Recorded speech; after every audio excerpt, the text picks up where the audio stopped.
Welcome to AITV News. Today, we're examining a reported shift in how the federal government oversees local police departments and why some fear this change could lead to an increase in excessive force. The Department of Justice, or DOJ, is reportedly considering moves to reduce or even end some existing police reform agreements, commonly known as consent decrees. This prospect is raising significant concern. First, what are these consent decrees? They are legally binding agreements between the DOJ and local police departments. These aren't taken lightly. They usually follow in-depth DOJ pattern or practice investigations that uncover evidence of systemic, unconstitutional policing. This might include excessive force, discriminatory practices, or other civil rights violations. Once a consent decree is in place, it mandates specific reforms. These can range from new use of force policies and better officer training to improved accountability systems, more thorough data collection, and the appointment of an independent monitor to ensure compliance. The core aims are to ensure policing is constitutional, rebuild community trust, and reduce misconduct. Minneapolis and Louisville are key examples where such agreements have been pursued. The Minneapolis Police Department faced intense global scrutiny after George Floyd's murder in May 2020, leading to state and federal investigations and a negotiated consent decree.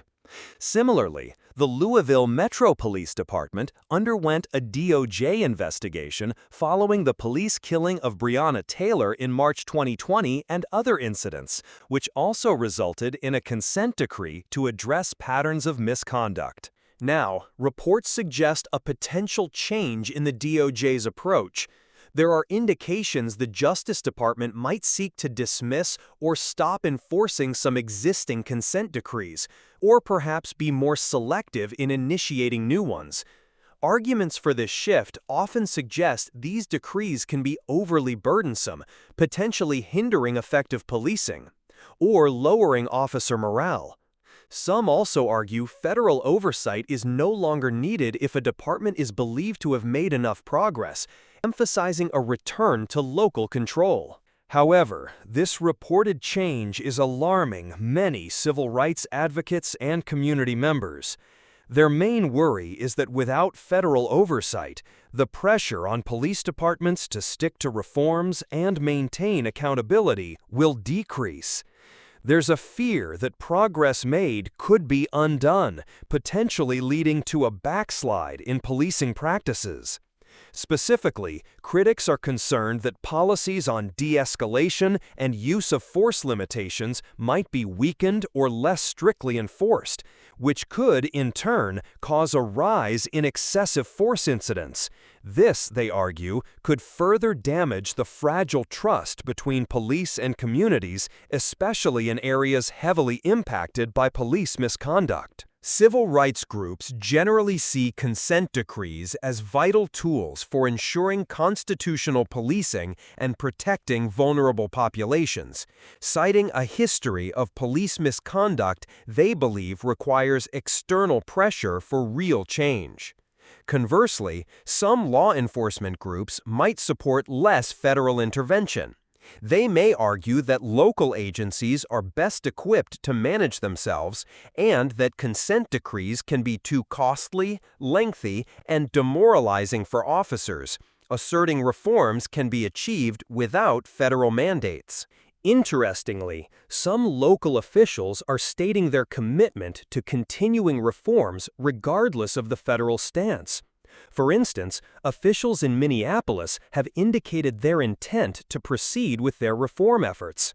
This highlights a potential divergence where local commitments may continue even if federal policy shifts. The potential implications of such a policy change are substantial.